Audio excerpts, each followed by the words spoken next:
When I get on the pitch, all I want to do is score. You want to leave your mark on the game. To think I've arrived, that's it. That's it now. I can stop now. It's completely out of the question. It's not. It's the furthest thing from my mind.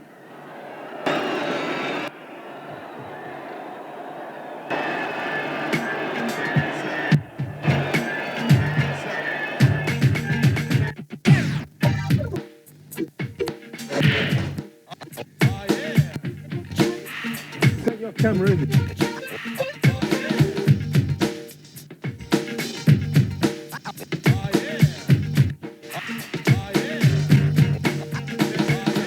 Right there.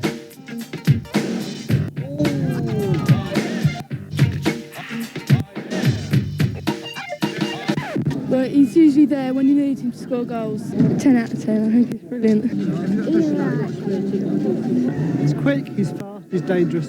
You never see him slack. He's always trying. He's a trier. He's always trying all the time. He's got so much skill and he really controls the ball well, so it's just really great. He's brilliant. I think he'll play for England for a long time. Hopefully we won't lose him to one of the Italian teams. Ian Wright is a football phenomenon. At 22, when most professionals of his age were already established league players, Ian was still playing park football on Sunday mornings. His discovery and meteoric rise to First Division goalscorer, Cup final hero and England striker have given hope to all those who dream of professional football. Now he aims to move still higher, a regular striking role in the England side that wins the next World Cup and a place in soccer history.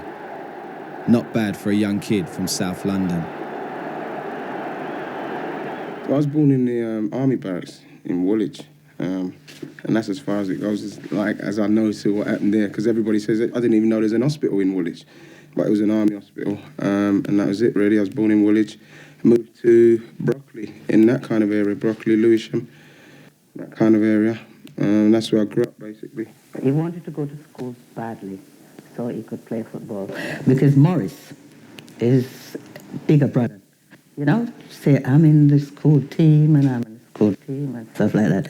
And he wanted to go to school so badly that I had to take him before he was even 5. Because the first week he went to school, he started playing football. The very first week. Only half days, Only half days. He was wicked. He was a wicked little boy. My mum bought me and my brother a West Ham kit. And what was it, my brother? I think he had number 10. I had number 8, or vice versa. I can't remember, but that's my first recollection of football. I was a 4th year in our primary school, where he was a 2nd year, and he was playing for my team. Whilst I was a 4th year, he was a 2nd year. He was so recognised from then, And I was thinking to myself, well, he's got to be that good, because there's a lot of players that's bigger than him that could have come in the team, but they picked him. It was here at Turnham Junior School in Forest Hill, South East London, that Ian's sporting talents were really discovered, in football and cricket. But another famous old boy has very different memories of Ian Wright. We used to walk up the park with a few friends of mine. We used to come to play on the swings because we were younger players, younger lads, and we didn't want to join in with the big boys. And they used to see us, and they never used to have a goalkeeper because they all wanted to be Pelés and Maradona on the pitch. So we used to be walking past, and it used to be one of them, "Oi, get over here, get in goal." And obviously we were only little kids at the time, and compared to them big men, and then when they stick the ball at us, we never really fancied it. But like I said, that was the early days of remembering Ian bullying us. I think some of the members of staff, how did he get on at school? Some would call him boisterous, some would call him talkative, and some would call him probably a nuisance. But he was a likeable nuisance. I should have paid more attention. I used to be too much of a, want to make a joke, want to be the one that everybody's having a laugh with, saying something cheeky to the teacher or something like that. Anything just to distract. It used to always be on my report, always distracting the other kids.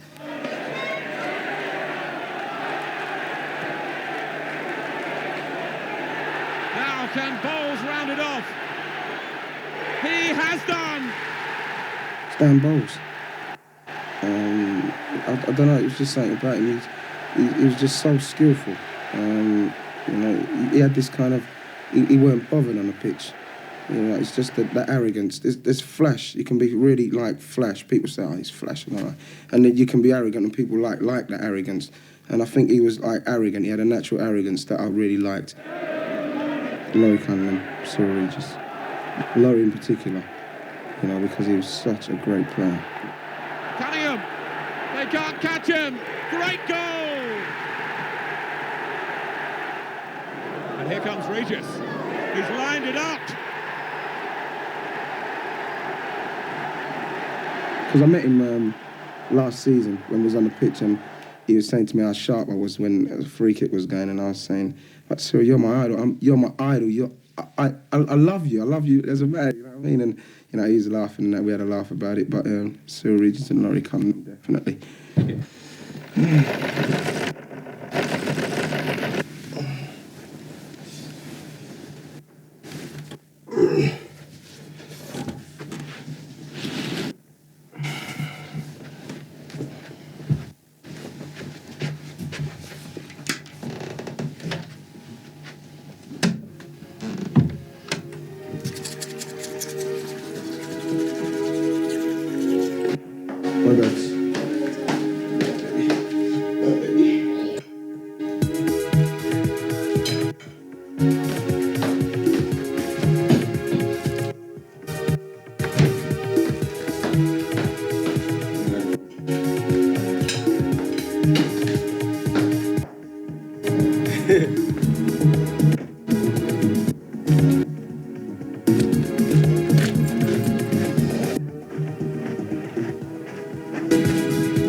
I wanted to work in a sports shop. I wanted to be a sales assistant in a sports shop. Just go through that because I thought not that it was easy, but you know, it's something that I could still be in touch and all that. You know, I got a job at, in a sports shop. It didn't last long. It faded out. You know, it didn't work out for me. And then after that, I just flitted around really. Ian had already given up the idea of playing professional football after rejection from 3 league clubs, Millwall, Orient and Brighton. But he found a home at Sunday League side 10 MB. Someone was meant to set something up for me at Millwall, and I went on the chance of like saying they already done it, and so I'm coming down now. And what happened? They didn't do it. So when I went down to Millwall, they said, yeah, you know, well, who are you? Where'd you come from? I said, someone was meant to set up a trial for me and this and that. And I said, anyway, doesn't matter. All right, then have a train. And then I trained with them for about 6 weeks. It was brilliant. I enjoyed it. I remember Andy Massey used to train us. And nothing came out of that. They gave you the normal line, write your name on that bit of paper for his son, you know what I mean? And then we get into contact with you.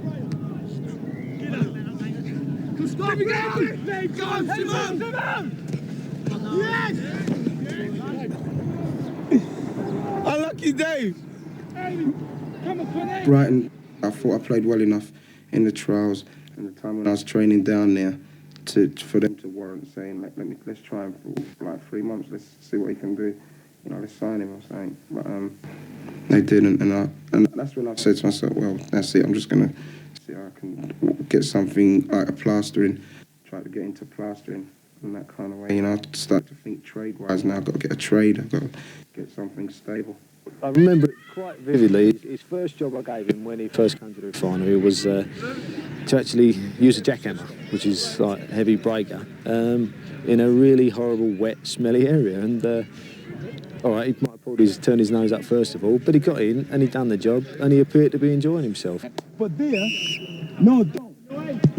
Yes, Barry! But what I'm saying, hey, Barry, I didn't fancy you as well. But what I says, right? Eric was watching the ball. Barry! He was going to go in. He said, He follows that up. He follows that up. He thought he was going to go in. What's he following up for? I follow it all the way in. I follow it all the way, but still, you can't say he should have. A forward, isn't it? He didn't have to thing it, though. He didn't have to square it. He's shot. Shut it down!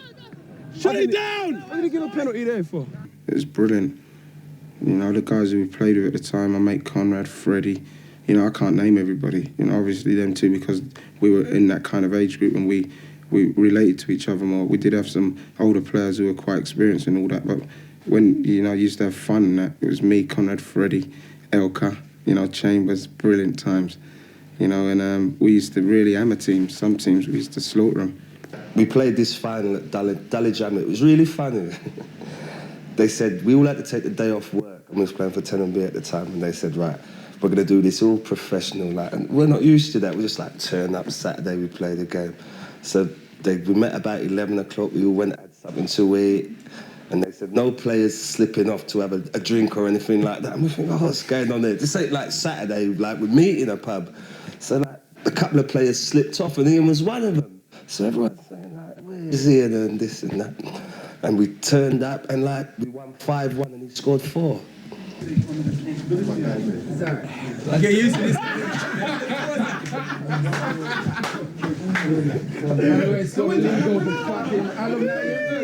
long has it got illegal now? Last week, commentary, mate. I used to be going to get the bus to go doing my training with Arsenal, and I used to see him on the bridge, and I used to have a moan at him, really, even though I was younger than him. I used to moan at him because he just saw such great potential, and you just wanted to see, you know, what it'd be like playing in the First Division, and obviously he's gone on to prove to people he's a great force to be reckoned with. By this time, you got to realise that Tenenby had realised that they're saying, I'm too good to be with them now. You know, I'm wasting my time being with them. I need better football. So they wanted me out now, kind of, you know, in the nicest possible way. They wanted me out. And, you know, I was deciding whether to go to Greenwich Borough or go to Dulwich Hamlet. And I was doing a pre-season with Dulwich Hamlet at the time.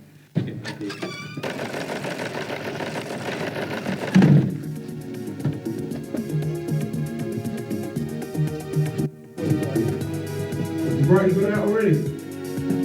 Wow! I say run out the palace.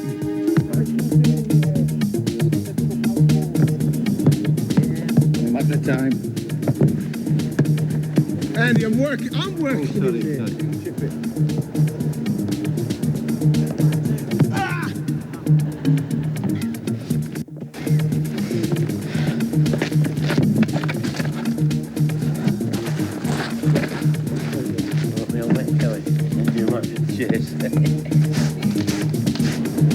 Now we're using Andy Gray's car, 60 style, the man, rough, rugged, man, but reliable. Open the door and let me in.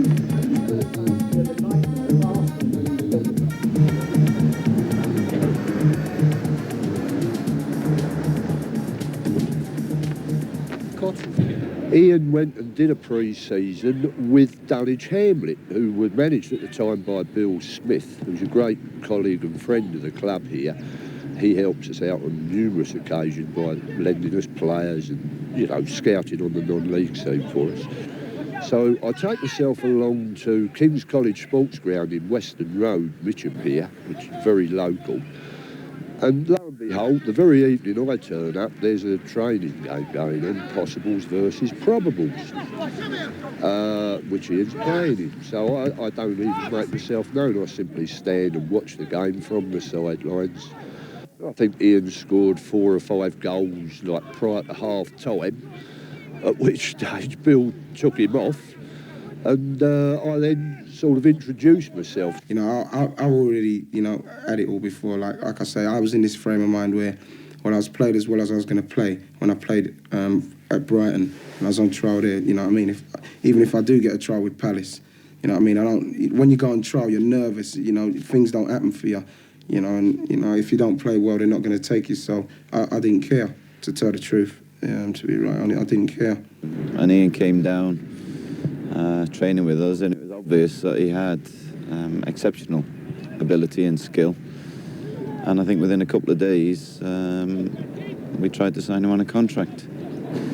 I think it was Ian played a few practice games here at the training ground, which looks a lot better than it does now in the summer. And Ian's pace was showing up like a beacon. He played his first official game for Palace in a friendly against Kingston and made a wicked start. I was enjoying it, so, you know, I didn't feel pressured by going to play. And, you know, everything just came out well, you know. We was playing quite well, we was doing quite well. And, you know, we beat them 1-0 and I scored, which was really nice. And then, you know, after the game, the boss came to the dressing room and said 6 o'clock tomorrow at the ground. When I got to the ground the next day, and then he came to the changing room and then he said, "Yeah, come with me a minute." And then I was following him, walking up to the Sainsbury's end. He was walking like he does. You know, I was behind him like a little kid. Like, you know. And, you know, I went up to his office and he said, "We're going to sign you for 3 months." You know what I mean? I was like, that was it for me. You know, I couldn't believe it. So I signed that deal for 3 months, not knowing at the time that, you know, I was thinking that I wondered if he really fancied me because he's only signing me for 3 months. We've had a talk about it. I said, "Boss, how come you only signed me for 3 months?" Couldn't afford it at the time. You know what I mean? You know, the money was tight. Money was tight in the early couple years, forcing the club to experiment with raw talent like Ian.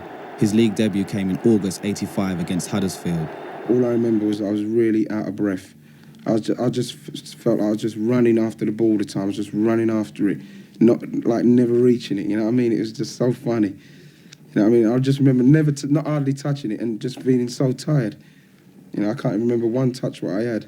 Every week, Ian, my son, used to be a sub, and he would always get off that bench and stick a goal or two in the back of the net. The first time he performed this routine was against Oldham in October, with Palace trailing 2-1. They started singing, "Here, right," you know, and it started singing, right, and I was saying, "They're singing my name," like, you know what I mean? I started to get all twitchy because I was saying, "Oh no, he's gonna put me on," you know what I mean? And I was scared. And they started singing it, and then they started singing it louder and louder as the game went on and on. So then after he said, "Right, get your gear off," you know, and just before I go on, he always used to say, "Go on, get me a goal." So I went on, and then must have been about, I think it's just that, I don't know what it was, because the crowd, like I came on and the crowd were happy I came on, it must have injected everything. Everybody was lively now. They, you know, I'm not saying they expected me to do anything, but, you know, it just that impetus that everyone needed. And, you know, we scored within a little while. Kevin Taylor scored.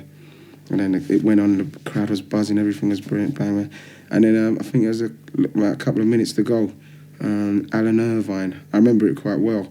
He got the ball, he went to cross it, and he cut back on his left foot, and he just hung it up to the far. And I just jumped and just headed it in. I couldn't believe it. I just ran, it was like I ran for miles. I ran all the way up the touchline, saying, like, you know, kind of saying, thank you for calling me on like that. It's so, like, when I look back now, I feel so embarrassed if I saw it, you know what I mean? It'd make me die.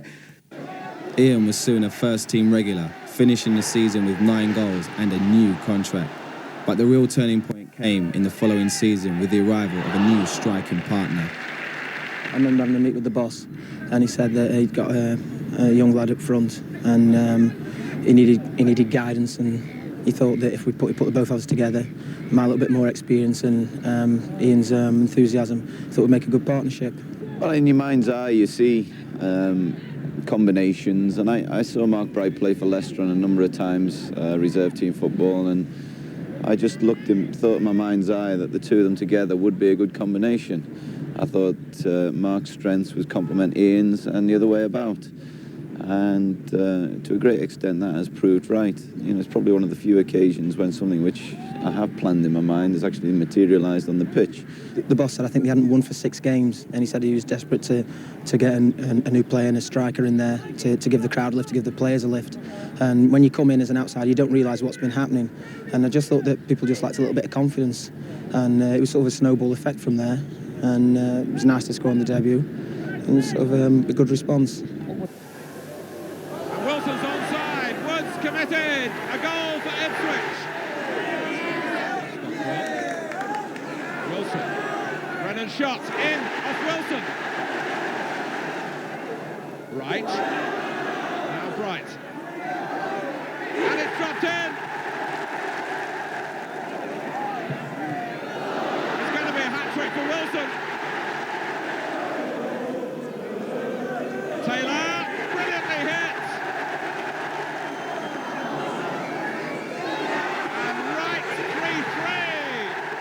I remember the game against Ipswich really well. It was 3-3.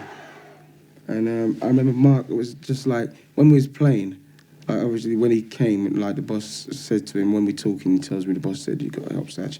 He can do this for him, you can do this for him, and you can be this and you can be that. And all I remember Mark saying to me on the game was all the time, is keep going, you get something, you're doing well, keep going, keep going. And, you know, in the end, you know, he scored and I scored. And, you know, and he said to me, I told you get something. And since that day, you know, whatever he says to me, when he says, like, if I'm going through a patch where I'm going off my head and I'm just, like, not concentrating, and he says, Ian, come on, oi, you get something, keep going. And, you know, it just brings me back to Ipswich, and I say, yeah, I remember when he told me, when he first come, you get something, to just keep going. And, you know, it just snaps me back. Wright and Bright were soon an established pairing, and they helped Palace to finish the 86-87 season in the top 6, repeating the trick the next year. They shared over 40 goals, Ian grabbing more than his fair share. Room here for Wright. Goal!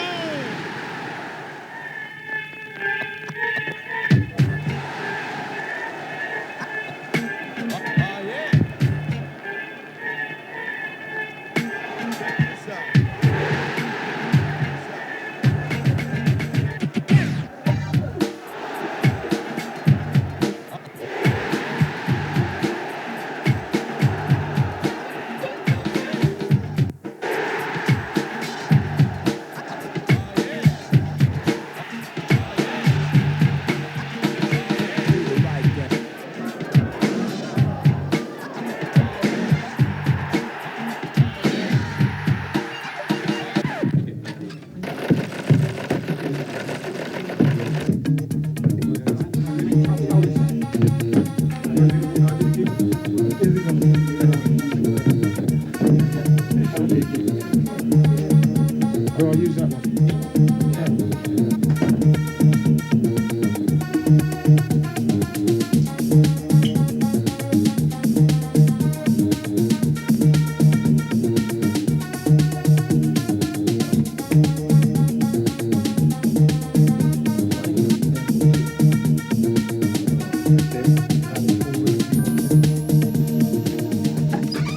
See you on the pitch. As the 88 and 89 season opened, Palace emerged a stronger side, one tip for promotion, especially with Wright and Bright thriving. I was having a better time in front of goal. I thought I was finishing with a bit more precision, and I was taking chances, even half chances. I think that goes with luck as well. Off goes Wright again. He's absolutely bursting with energy. A chance and a goal! Now Wright. Can he get the shot in? He has done. And Wright wants this one for himself. He's overrun the ball, but he still scores. But I remember there's one game, the Brighton game. It was a great occasion, you know, because we're like the fans are rival fans and that. And you know, I think that was when we missed about 3 penalties in it. I think there's 5 penalties in the whole game, and we missed 3 penalties, but we still beat them 2-1. And like, you know, that's where I think I scored one of my best goals ever. And Brighton have let Wright get away here. Bright going into the middle. Oh, that's a phenomenal goal! He really had no business thinking about shooting then, let alone scoring. Ian Wright's goal-scoring form didn't desert him, a total of 24 goals in the regular season. But even his goals couldn't earn Palace an automatic promotion place. Instead, it was the dreaded playoffs.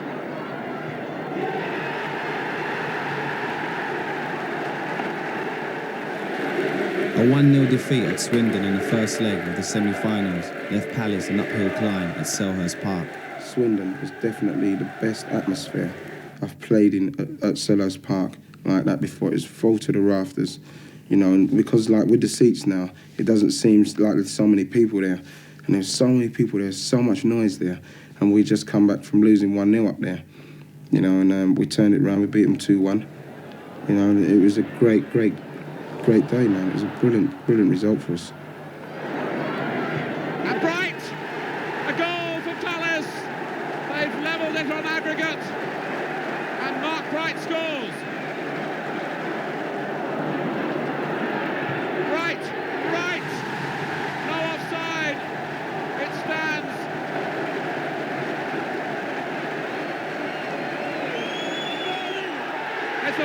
whistle. And Crystal Palace now take on Blackburn for the greatest prize, a place in the First Division.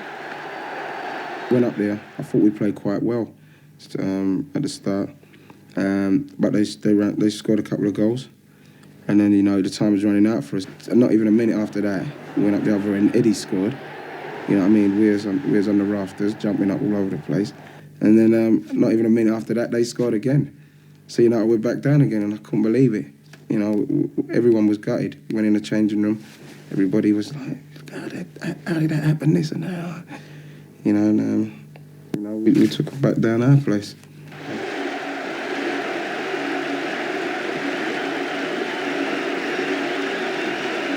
Everybody knew what we had to do. No one needed motivating for that. You know, the boss needn't even have been there. He could have watched it on the telly because everybody knew what they needed to do.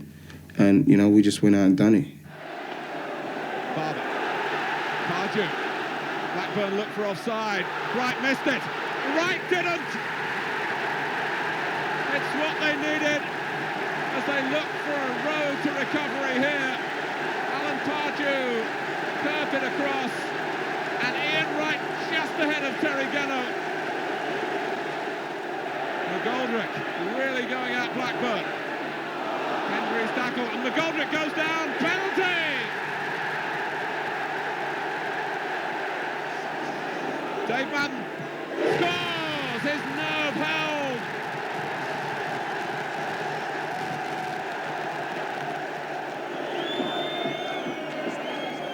Incredible scenes here. As McGoldrick crosses, and Wright's unmarked! It's promotion for Palace! You know, you see at the end of people's seasons, you watch the match of the day and all that, and you see at the end of the seasons if people go up or if people go down, you say, God, look at these mobs. Oh, that's brilliant when people want, and then they want you to throw you their shirt and all that, you know, and you know, I was saying, God, that's brilliant. And, you know, when it was happening to me at the time, people see it and they say, gosh, man, weren't you scared? I said, no, because what happened was, a couple of my mates was in the crowd. Like Arthur and Charlie and Sefton, they was in the crowd, a couple of my mates, and they just made a little, like, circle for me, you know, and they just led me through to the tunnel. But, you know, it was brilliant, great day.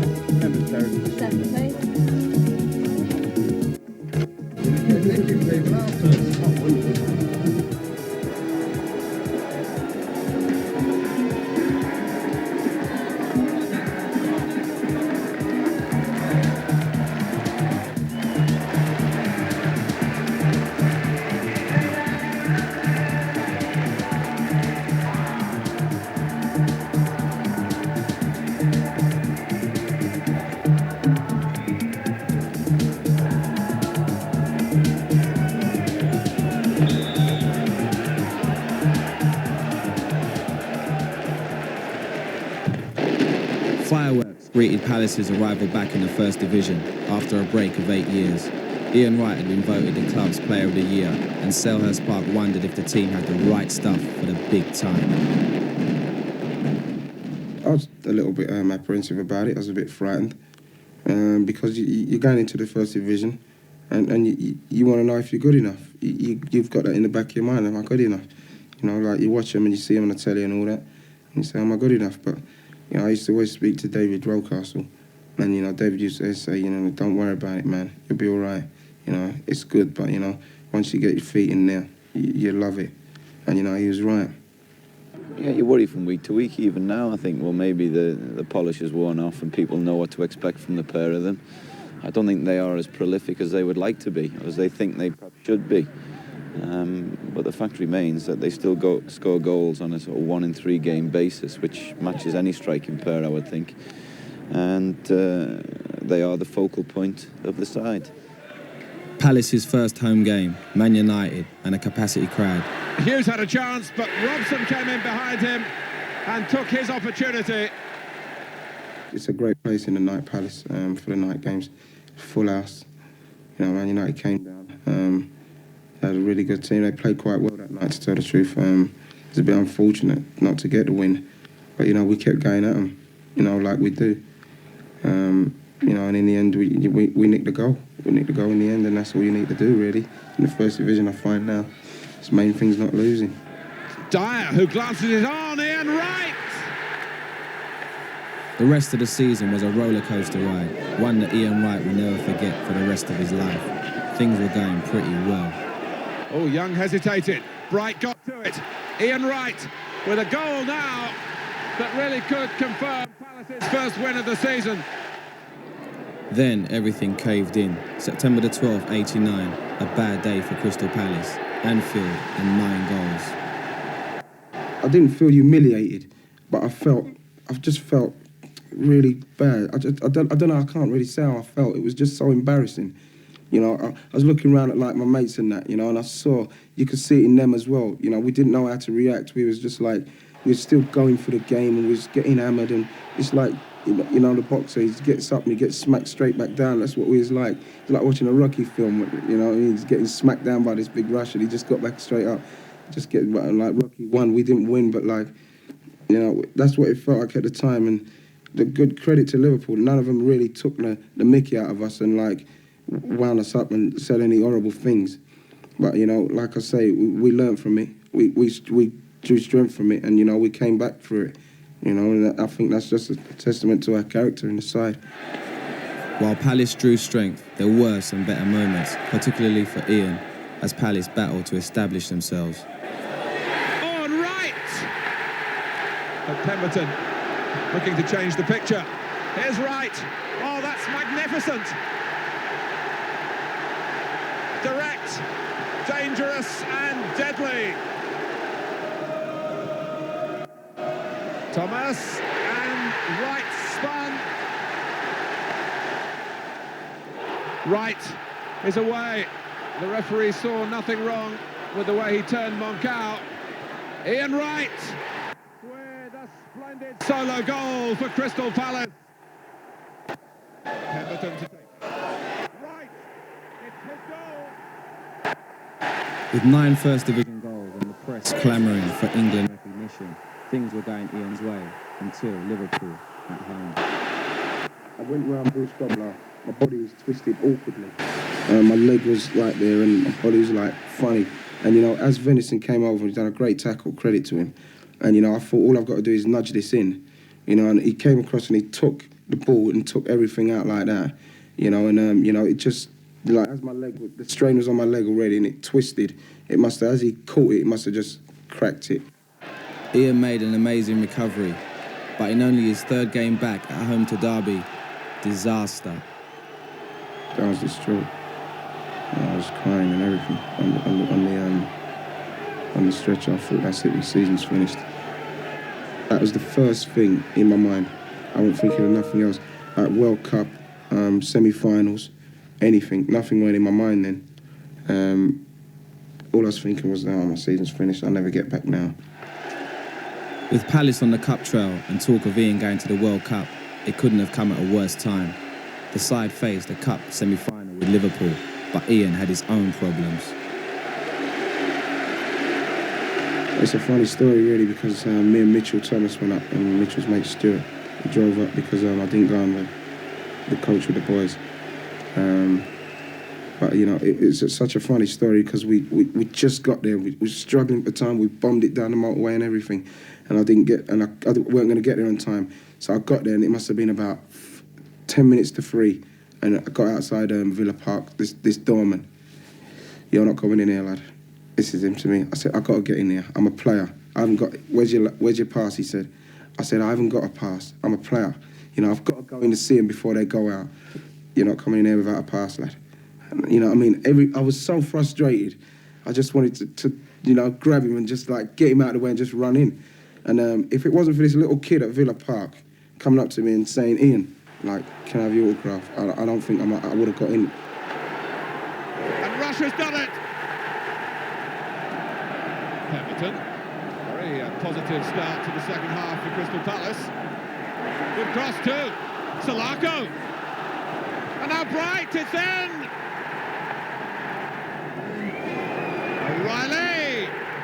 Palace are in front. And now McMahon. Barnes to take it. Barnes to score.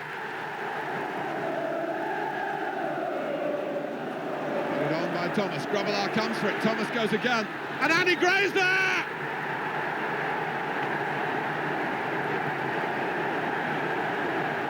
It's a Palace corner. Gray takes it. Pardew forced it in! When Alan Pardew scored, like my voice was just like non-existent by then.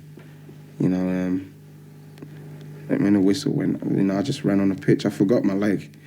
You know, I had this big, massive boot on. And I ran on the pitch and, you know, and it was Bright was there and Andy came over and it was just like so emotional and like, you know, it was great. You know, you can't explain those feelings. A classic match, but for Ian it was now a race for the impossible, to be fit for the final. Everybody was saying, oh, don't risk it, man, don't risk your leg. You know, you've got what's it called? You've got a career ahead of you after football, you know, you've got to worry about things like that. And, you know, I just had to say, one time it got on to such a stage where people were saying, you got to worry about your life after football. I'm saying, listen, man, if I've got half a chance of playing the FA Cup final, you know, you can't tell me, like, you know, I've got to worry about my career afterwards. I worry about my career afterwards, man. But, you know, if I've got a chance to play in the FA Cup final, something that I've watched since I can remember, you know, I don't think nobody's got any right to say to me, you know, don't try and play in that if you've got half a chance.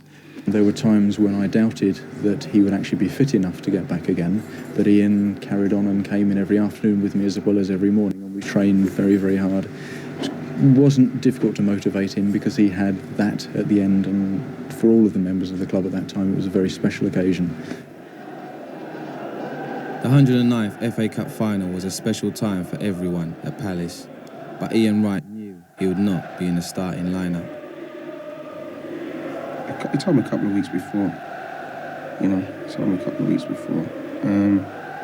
no, he didn't say anything really. You know, you could see by the way he was building up, you know, the way he was doing his shadow play, you know what I mean, and all that. You know, I could see that he weren't going to play me. It must have been a hell of a decision for the boss as well, though, you know what I mean? You know, because if I did do my leg again, you know what I mean, I would have been, like, right for the start of the season and that would have messed it up, you know what I mean? So, you know, I'd never, like, say to him, boy, you should have played me in this game and you should have played me in that game. You know, I just couldn't stop looking at the place, you know what I mean? It's a great place, and, you know, it was a great day. It's cup final day, the sun was out and everything. And, you know, and Dave was saying, get warmed up. And when you get warmed up, the crowd are saying, go on here now, go on here and get on there and this and that. And, you know, and then we scored. So Gray is okay. Barber takes the free kick. And is it over the line? Gary O'Reilly got to it. McClare.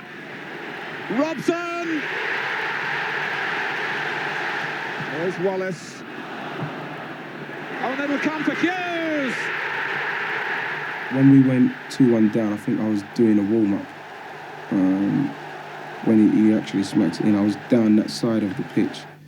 And, you know, I remember them calling me or something, you know what I mean?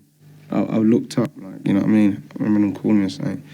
And I went up and I was on the floor doing a stretch and the boss was talking to me, telling me what he wanted me to do and this and that. He said, the next time the ball goes out, you're going on. That was it, my heart started going. My belly felt like it was like going to explode. It was just getting like that. And then, you know, I was saying, okay, someone kick the ball out. Let me get on so that I don't have to have this feeling no more. All I said to myself was, well, if this ball comes anywhere over there, I'm just going to run onto it and hit it. I said, you know what I mean? I said, you can't lose. Just run onto it and hit it. And I was just fortunate, really.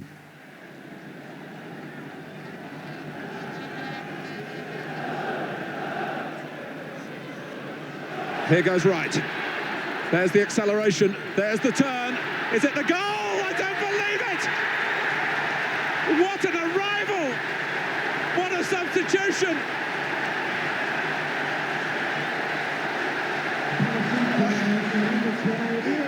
Then all of a sudden Gary Price is 1-on-1 and coming across very fast. And you know what I mean? You know Gary, he's massive. So, you know, I just cut it back on him. You know what I mean? He's going that fast. You know, he just, you know, his legs just went under him. And then all I said, I didn't even think of anything else. I just said, right, I'm just going to hit it towards that side of the goal. I couldn't believe when it went in. I didn't know what to do. I just started running. And then I stopped running because I started running. And then I said, no, let me stop because, you know what I mean? I don't want to lose breath or anything like that. I don't do anything silly because when you score in the FA Cup final, you normally like go on a mazy run. So I just stopped and I just fell to the floor and everyone was on me. And that was it, really. That's the first time I felt really part of the team. Throughout the whole game, I wasn't looking at the game. I was looking at Ian, like on the side, like warming up and everything like that. And I could hear the fans all the time calling him. So Ian Wright. So they called him to come on. And then when he did come on, it was so brilliant. And he came and scored. It was unbelievable.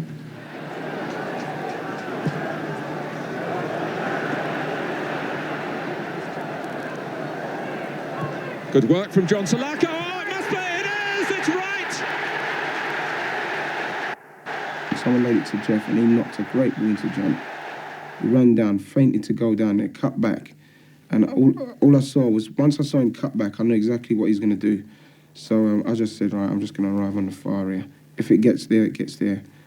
You know, if it goes over me, then it goes over me. But it was just a magnificent ball. I just had to meet it, really. It's just one of them things that you write in a book. I mean, if we could have won the final 3-2, it would have been superb. It would have been great for Ian, great for the club. The support was superb, but you know, it wasn't to be. Not that year, anyway. Wallace, room to turn. Hughes peels off on a run.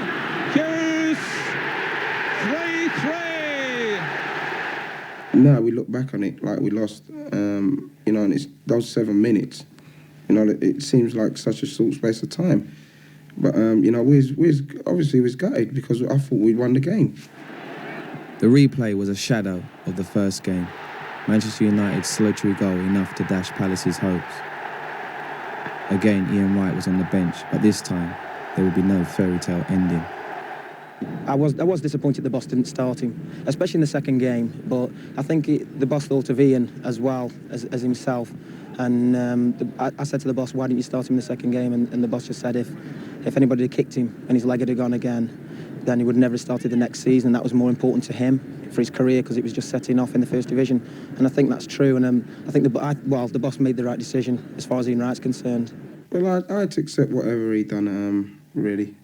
Obviously, me scoring 2 goals the Saturday before didn't help him with the press.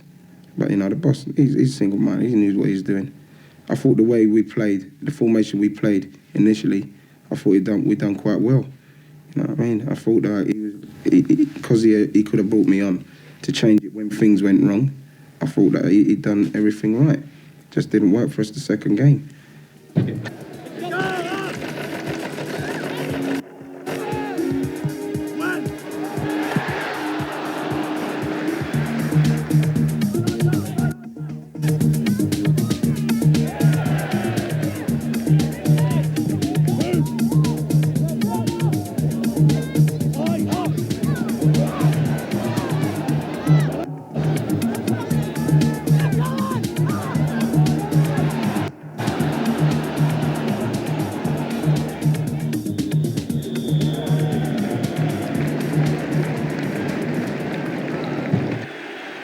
As the 1991 season opened, most punters tipped Palace to struggle after the euphoria of Wembley.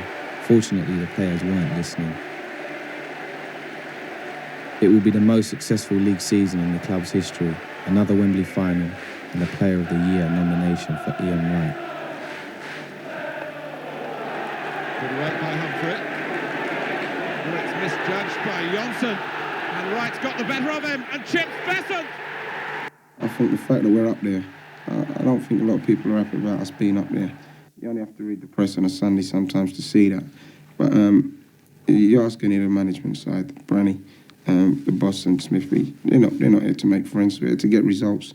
And they know the way we play, we can get results. It can work in this division.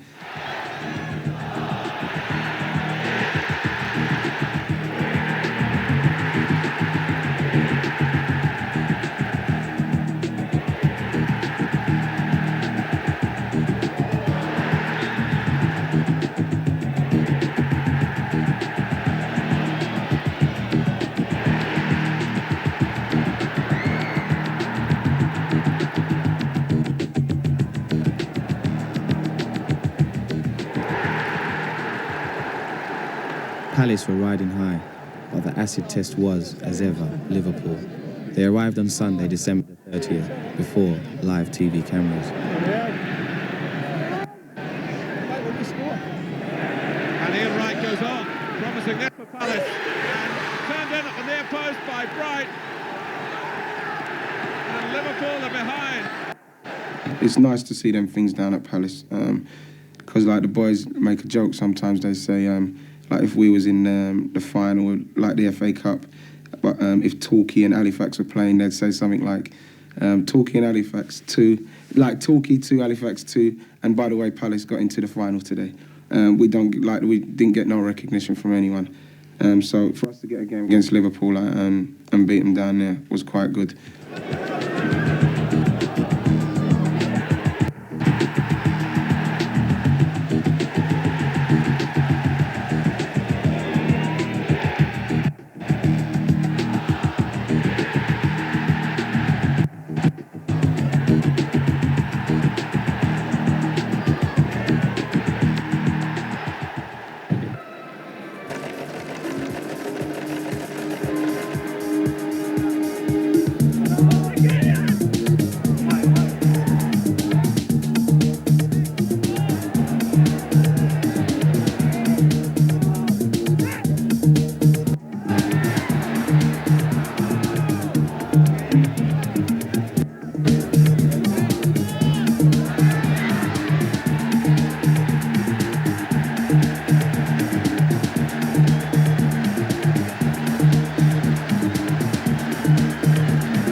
Next week.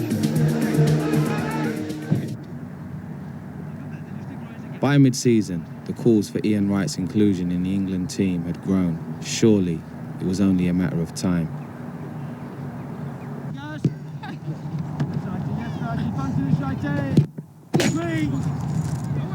He'd been in the squad before, but hadn't even made the subs bench.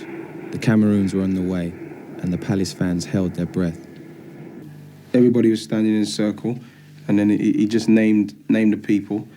I remember telling the reporters that it was like when I was at the district trials, and at the end of the trials they name you individually, and he named it out. He's saying David Seaman 1 and what have you 2 and then he said Paul Gascoigne 8 and Ian Wright 9, and I just said, why, I've done it, man. I always felt he had the ability that no other player in this country has got, and I still believe that he can do things that nobody else can do. Whether he has the qualities to maintain that over a period of years, and it's always a lot easier to get there. The hardest thing is to stay there. We started training, and you look around and you see John Barnes over there playing on the same side, knocking into you, calling you over, and Gary Lineker and Gaza and Stuart Pearce and people like that, and you say, well, I'm on a par with them now. No matter what happens, I'm a part of the team now. I've got to do my bit. He's very quick, mobile, does the unexpected. He's liable to beat somebody quickly and get in a quick shot. And he's that type of player is always going to be dangerous. The ones that do the unexpected are the ones that defenders don't really like playing against. Well, Ian came into the squad for the Poland game. I mean, he's lively, he's excitable, or he's exciting to watch. I mean, he's excitable at times as well.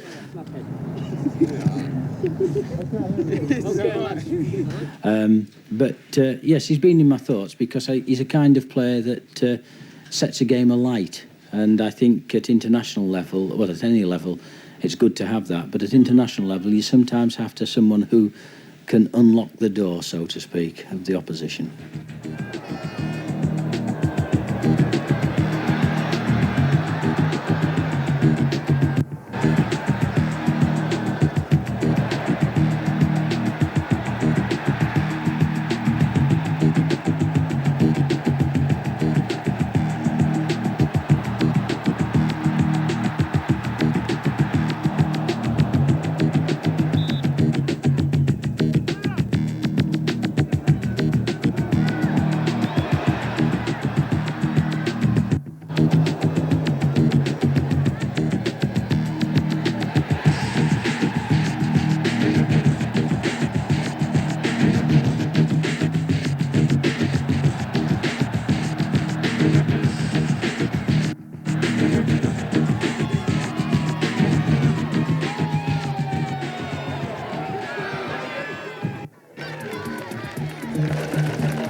Good night.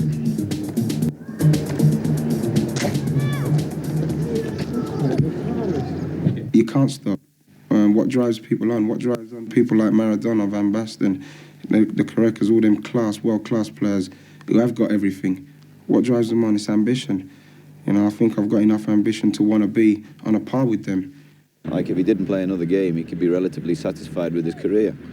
He could look back with some satisfaction in what he's done and say, well, you know, I've done it.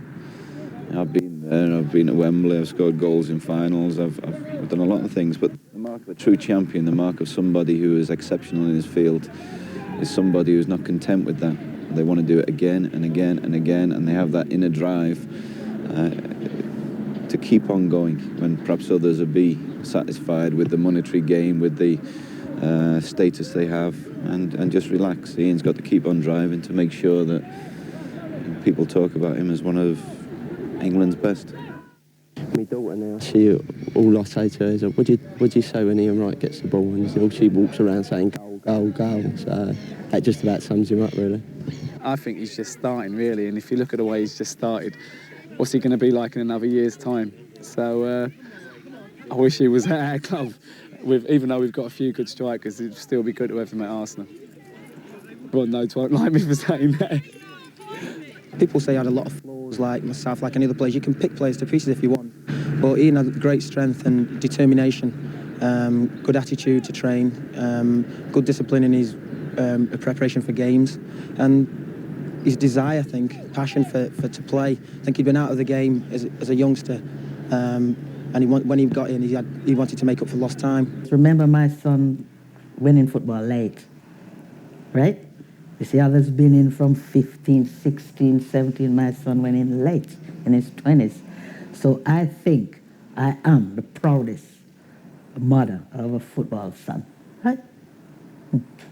Ian's also a proud parent, spending as much time as possible with sons Brett, Bradley and Sean. And Sean certainly inherited Dad's talents. Just 8 years old, and he's playing for Turnham Junior's first team against the 11-year-olds. Well done. You're missing some good stuff here.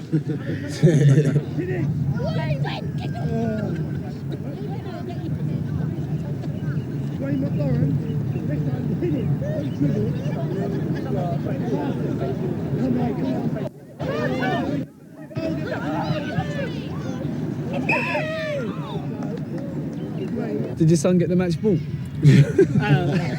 They should have had two balls, one for him and one for the other team, by the way he was playing. What was the score? I believe that Sean Wright will become better than his father. It's a new ball game now for me. You know, Palace took me here. Now England's got to take me wherever they're going to take me.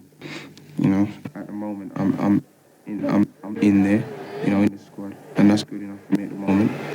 Whatever he wants to do now is completely up to him. But you know, I'm just taking everything easy, man. You know, I'm just being cool about it.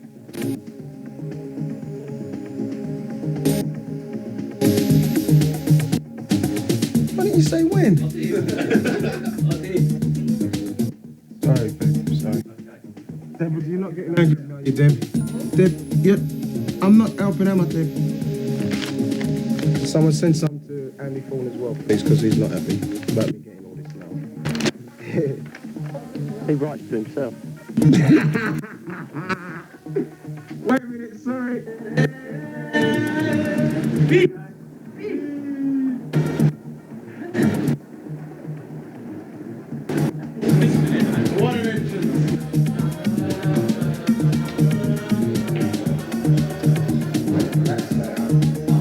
keeper in there. Steve keeps laughing at me, Neil. Ian Wright, grow up. Is that any good? Sure?